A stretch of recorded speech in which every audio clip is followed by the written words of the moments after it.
Hello, and welcome to the fifth, could be sixth, I can't remember, installment of Ivan Illich's Medical Nemesis. This section we're going to deal with a chapter called the Killing of Pain, and this is obviously by the title mainly going to address the changing relationship that we have developed to pain, emerging from, let's say, traditional cultures, and this is kind of the way he puts it, traditional cultures into modern cosmopolitan medical society.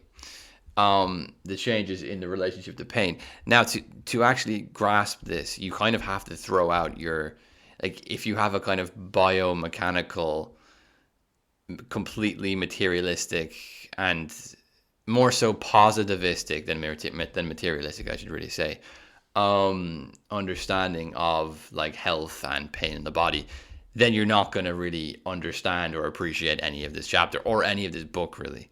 The his undermining of modern medicine really comes out here as more than just undermining it from the level of like corrupt institutions or a profiteering of health concerns through the market and so on. He's really going into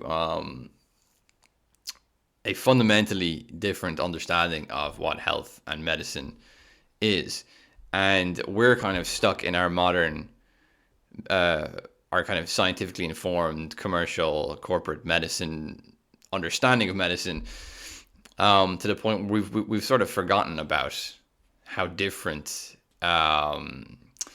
things like pain, for example, were perceived in societies not so long ago. So just he introduces the chapter with this little paragraph I'm going to read out. Quote, when cosmopolitan medical civilization colonizes any traditional culture, it transforms the experience of pain.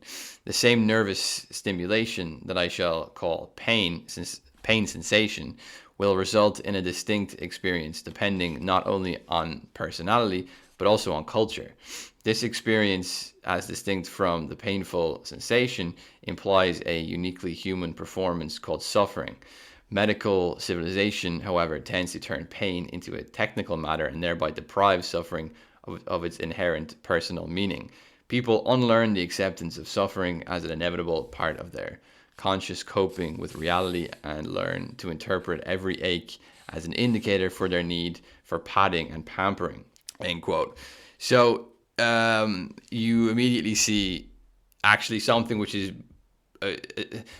become somewhat popular again today in the past, let's say 5 years or so, which is, especially this line, every ache is interpreted as a need for padding and pampering.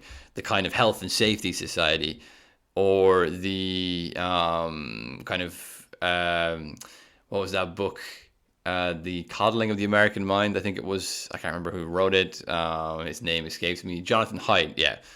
Who's a kind of sociologist, who did a book on, I haven't actually read, I must get around to reading it, but he did a book on, I think it's mainly focused on education and as a sort of response a little bit to the woke, kind of stifling, confining atmosphere and environment and rules which are being implemented in education, where the teacher or other students can't defend these students and everyone's treated like they're this really neurotically fragile subject.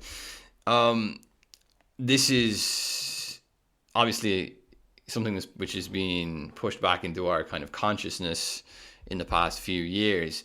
But back in the 70s, was it the 70s wrote this? 60s or 70s. Anyway, whatever it was. People like Illich seem to be onto something, which is kind of reemerged today. So that's interesting. And he has another few quotes. Culture, quote, culture are systems of meanings, cosmopolitan civilization a system of techniques. So, end quote. So he's again, like, the medical civilization is dealing with pain from a purely technical point of view, whereas traditional cultures dealt with pain in a more general sense what it means to be human, and being human means suffering. And there's a certain performance and rituals and methods of overcoming that suffering, which we're going to get into, which traditional societies facilitated and medical societies basically don't. But we're going to get into that in a few minutes. One little quote here, I think this is absolutely fantastic quote, which I think sums up the principles of this chapter. And it says, only pain perceived as curable is intolerable. So this is the sort of paradox of the way pain used to be perceived, or at least the way he is arguing for our attitude to change towards pain, which is that once pain, and this is what modern medical societies do, they promise the reduction of pain and suffering. They promise the kind of the totalizing alleviation from any suffering, and it's only when pain is promised as being totally treatable or totally curable that it becomes intolerable. Actually, when the relationship to pain is addressed as something like just a part of human life, something that you're going to have to learn how to overcome in some way, which sounds very vague to people. I know if people are actually like, in pain, that's going to sound very stupid to them. But it's only when if it's accepted, it suddenly becomes tolerable. It goes away. There's this weird kind of paradox there, which he's trying to draw out. So he continues and says, quote, traditional cultures and technological civilization starts from opposite assumptions. In every traditional culture, the psychotherapy, belief systems, and drugs needed to withstand most pain are built into everyday behavior and reflect the conviction that reality is harsh and death inevitable. In the 20th century dystopia, the necessity to bear painful reality within or without is interpreted as a failure of the socio-economic system, and pain is treated as an emergent contingency which must be dealt with by extraordinary interventions. The experience of pain that results from pain messages received by the brain depends in its quality and in its quantity on genetic endowment and on at least 4 functional factors other than the nature and intensity of the stimulus, namely culture, anxiety, attention, and interpretation. All these are shaped by social determinants, ideology, economic structure, and social character. Culture decrees whether the mother or the father or both must groan when the child is born. End quote. So he's obviously expanding the causation of the sense. He's obviously undermining the sensation of pain as being something which is like purely a simple cause and effect. Like you experience something painful, it hurts you, your brain, your sensitivity to it is kind of just universally is a sort of universal mechanical law, we could say, right? That's not the way actually traditional societies, according to Illich at least, viewed pain, and this is not the only way of viewing pain. There's also other factors, culture, anxiety, attention, and interpretation. How pain is interpreted and perceived, of course, is important. I think attention is really crucial because we live in the attention economy era, and you'd have to wonder, like, there's a lot of chronic pain in our era today, and there's a lot of drugs which are handed out to deal with that. You kind of wonder how attention affects that. Anxiety, of course. I think anxiety was always understood to affect pain, but even that today is a little bit like, almost seems like pseudo-scientific or something. Like, what do you mean anxiety? It's just mechanical, right? And I think interpretation is really interesting, and I think that his emphasis on performance. He uses this word. We sort of deal with our suffering in a sort of performative way. And he talks about whether the mother or the father or both should groan when the child is born. Now, I've never heard of the father groaning before when a child is born, but it's interesting that obviously in some culture he's referring to, there's an expectation for also men to sort of participate in the physical pain of the birth, right? And one thing I thought of here when he was saying this was, do you know what children, or if you don't have any children, like obviously you can remember being a child or being around children, you know, if you're like a relative or something, who would fall over or hurt themselves, and the first thing they do when they hurt themselves is look towards whatever parents or adults are around, and then if the parent goes, "Oh my God," the child goes, "Oh my God," and starts crying, and if the parent goes, "Oh, you're okay, don't worry about it," and just stays really cool, the child most of the time, unless it's like really bad, like the child will just go, "Oh, whatever," and just keep going.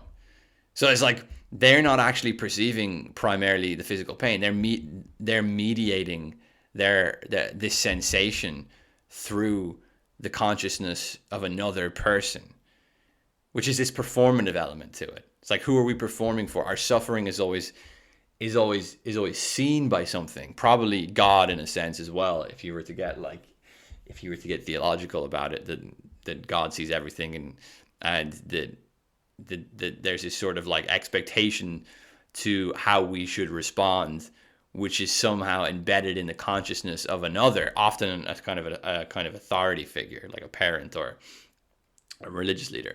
He's going to get into this as well a little bit later. There's another quote though I wanted to read out first, which is interesting. So he says, quote, "The prospect which is opened by the painful event determines how well it will be suffered. Injuries received near the climax of sex or that of heroic performance are frequently not even felt.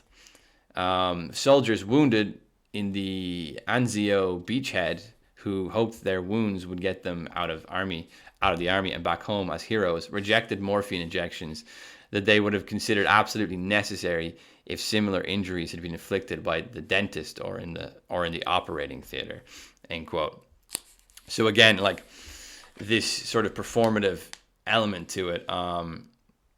It was kind of funny talking about injuries while people are having sex. I don't know what kind of sex Ivan Illich is having, but apparently it's pretty dangerous. But anyway, I think the heroic performance part with being in war is extremely important. Again, if you think about, for example, some mythological structures around war, for example, in Norse mythology, of if you die in battle, you literally have this kind of angel figure, I can't remember what they're called, floating around above you, Valkyrie, that's it, floating around above you, who will obviously, if you die in battle, you go to Valhalla. So there's again this other kind of consciousness, which we can draw out from this. This is almost watching your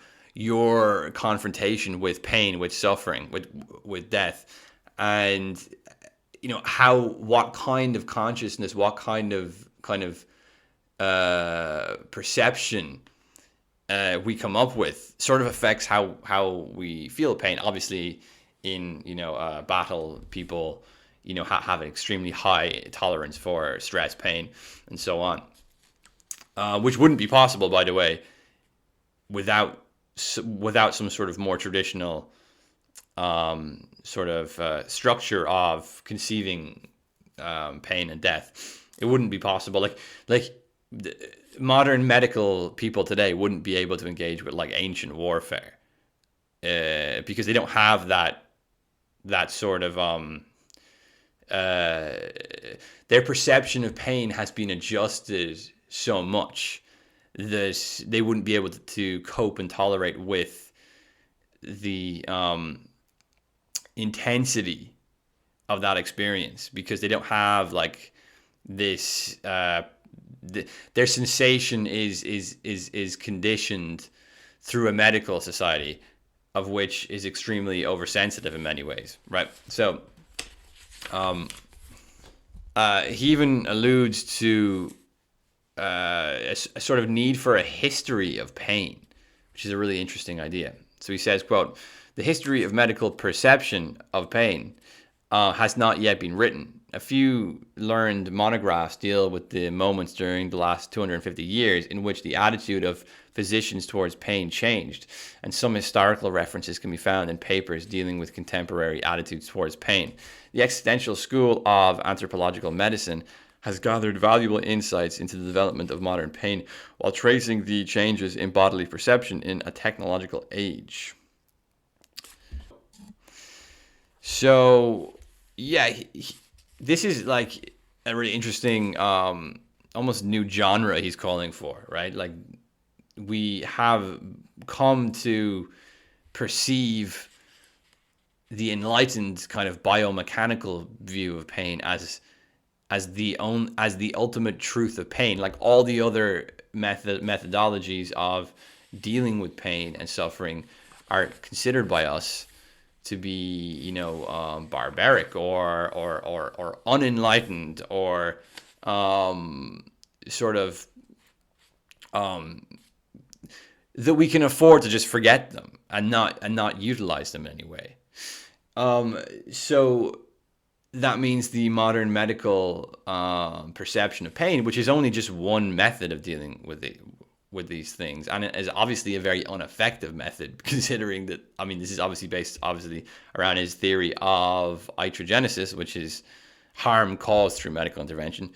So, the more drugs there are to deal with pain, the more chronic pain there is. The more psychiatrists there are, the more depressed people there are, right? There's no actual way out of this. There's no actual overcoming of any of this. So not only is our modern medical understanding of suffering and pain just one of many different ways of dealing with it, it's a clearly very ineffective way also, which is something else to take in mind.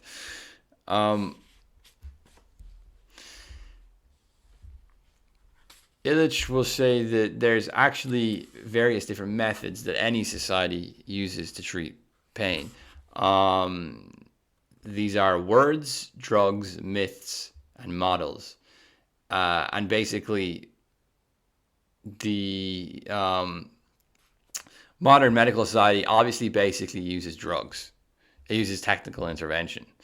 Now, lots of societies have used drugs in different forms. So this isn't something exclusive to a modern medical society, but they also used myth, they used models, and when he says models, he means something like figures who embody the overcoming of pain. So that could be a priestly figure, it could be a warrior, it could be kind of like a mythological warrior, and this would fit nicely with the myth category. Words, I suppose you can think of many different things there. You can think of rituals, you can think of interpretation, you can think of philosophy, you can think of talk therapy. But with the exception of talk therapy, actually, the only way we deal with pain today is basically through technical medical intervention, which is utilizing drugs. That's the only category which really predominates today. Certainly not models. Like, we certainly don't have any. We've done away with those, right? So he goes into a little bit about the kind of history of pain and the way, for example, the ancient Greeks or the ancient Hebrews thought about pain. He talks about Aristotle. In one section he says about Aristotle, the Greeks did not even think about enjoying happiness without taking pain in their stride. Pain was the soul's experience of evolution. The human body was part of an irreparably impaired universe, and the sentient soul of man postulated by Aristotle was fully coextensive with his body. In this scheme, there was no need to distinguish between the sense and the experience of pain, end quote. So he'll go into that a little bit as well. But I think that in the section when he deals with, he deals with Rene Descartes, and you can tell this Cartesian split, this dualism between, which kind of split the mind and body into substantially different things, was really the beginning of the end in a way. It was the beginning of the incapability of dealing with pain and the gradual shift into a modern medical society. Now, many other things are informing this as well, but you can see with Descartes a major, this kind of ontological, nearly shift in how we think, which then kind of triggered a giant landslide into what we have today. So he says, quote, "The campaign against pain as a personal matter to be understood and suffered got underway only when body and soul were divorced by Rene Descartes. He constructed an image of the body in terms of geometry, mechanics, or watchmaking, a machine that could be repaired by an engineer. The body became an apparatus owned and managed by the soul, but from an almost infinite distance." And that's really important, infinite distance. "The living body experience, which the French refer to as," I can't speak French, I'm going to say it's wrong, "la chair," it's spelled L-A and then chair in English, and the Germans der Lieb was reduced to a mechanism that the soul could inspect. For Descartes, pain became a signal which the body reacts in self-defense to protect its mechanical integrity. These reactions to danger are transmitted to the soul, which recognizes them as painful. Pain was reduced to a useful learning device. It now taught the soul how to avoid further damage to the body." End quote. So you even see a kind of Hobbesian theme in here too, where we experience our sensations as signals, conditioning and telling us how we can protect our bodies, right? Whereas you could probably say a more traditional view would say, no, what your body is telling is doing is telling you something about how to protect your soul, right?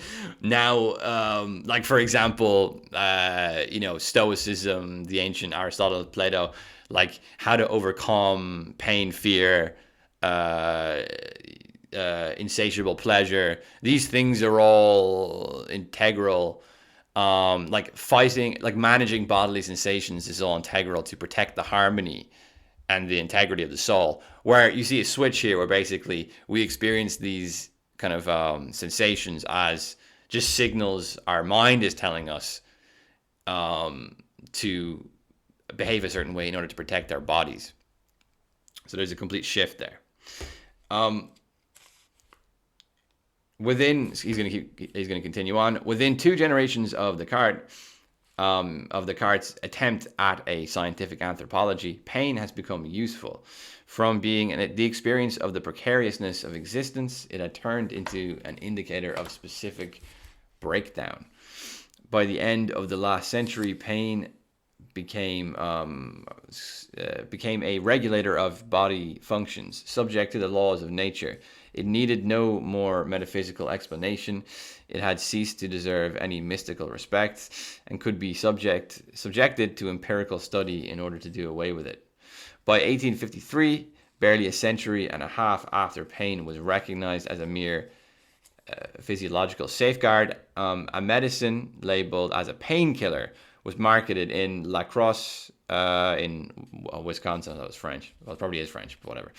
A new sensibility had developed which was dissatisfied with the world, not only because it was a dreary or sinful or lacking in enlightenment or threatened by barbarians, but because it was full of suffering and pain. The result is a tendency to see pain as essentially a passive happening inflicted on a helpless victims because the toolbox of the medical corporation is not being used in their favor.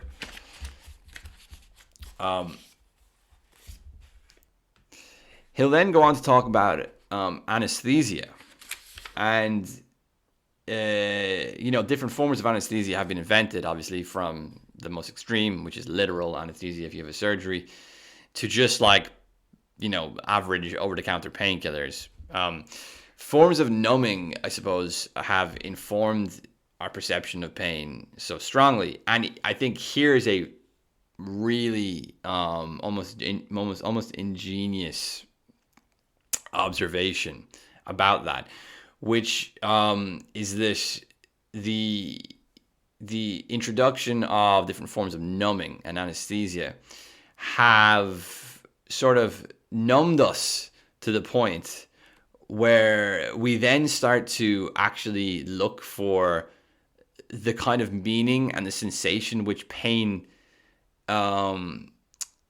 holds, which we encounter when we encounter pain, which is actually necessary for us in some way. So we'll say, with rising levels of induced insensitivity to pain, the capacity to experience the simple joys and pleasures of life has equally declined. Increasingly stronger stimuli are needed to provide people in an anesthetic society with any sense of being alive. Drugs, violence, and horror turn into increasingly powerful stimuli that can elicit an experience of self. Widespread anesthesia increases the demand for excitation by noise, speed, violence, no matter how destructive. End quote. And he'll go on to talk about how this is not masochism. Like, so this is the kind of like moralistic, scientific attack then, which we hear if someone is engaging in, like, for example, so for example, they might work a desk job and experience very little danger or pain. And then maybe they get into like driving fast cars around, and then they crash the car, and it was like, oh my god, he seemed like a normal guy, but deep down he was just a masochist. He wanted to hurt himself. No, like what's actually happened is that we've created a society where we're so deprived of that stimuli which pain and danger and overcoming suffering provides for us, that we then try seek it out somewhere else. And like, we're trying to seek it out not because we're masochists, we're trying to seek it out because it's necessary to deal with these things. Like, you have to, it's a sort of, I almost think of this as like a sort of negativity, like pain is a sort of negativity, which like a really bodily and sensational form of negativity, which if you don't kind of encounter and learn how to address and confront somewhat directly, you're always in fear of it. It's almost like there's someone who wants to, who is going to, it's almost like there's someone who wants to do you harm, and then by constantly avoiding them, you make it worse. You want to just deal with them, right? You want to just deal with them directly, because then at least you overcome the problem. And what we've done is just constantly avoid it, and it's suffering, pain, death. These are just things which are intrinsic to human life, and obviously, within degrees. I mean, you don't want to. This isn't like an argument for just excusing complete chronic misery, right? But that's another argument for another day, because I'll probably do another video to address maybe the potential rebuttals of his ideas here. But I'll leave that for another day. But there is something intrinsic. There is something intrinsic to human life in which we're not able to just avoid pain. Like, our job is to address it and overcome it in some way, not to just numb it and avoid it. So this numbing is sort of self-defeating, and he'll talk about how we're kind of anesthetic consumers. There's one little quote at the end. I'm going to read out before I finish the video. 1 second. Just wait for it. He'll talk about Hiroshima here, actually, which is funny, as in the nuke dropped on Japan. What the bomb did in Hiroshima might guide us to an understanding of the cumulative effect on a society in which pain has been medically expropriated. Pain loses its referential character, and he's referring here to apparently people in Hiroshima who survived the explosion went really numb afterwards. Like, they felt numb. That was the way they described their experience, because they saw something so destructive, but they weren't directly hurt by it, even though they were in the middle of it, right? Pain loses its referential character if it is dulled, and generates a meaningless, questionless, residual horror. The new experience that has replaced dignified suffering is artificially prolonged, opaque, depersonalized maintenance. Increasingly, pain killing turns people into unfeeling spectators of their own decaying selves, end quote. I'll leave that one there. Extremely interesting chapter. You could nearly write a book on itself about that. So subscribe if you haven't subscribed before, and thanks for listening.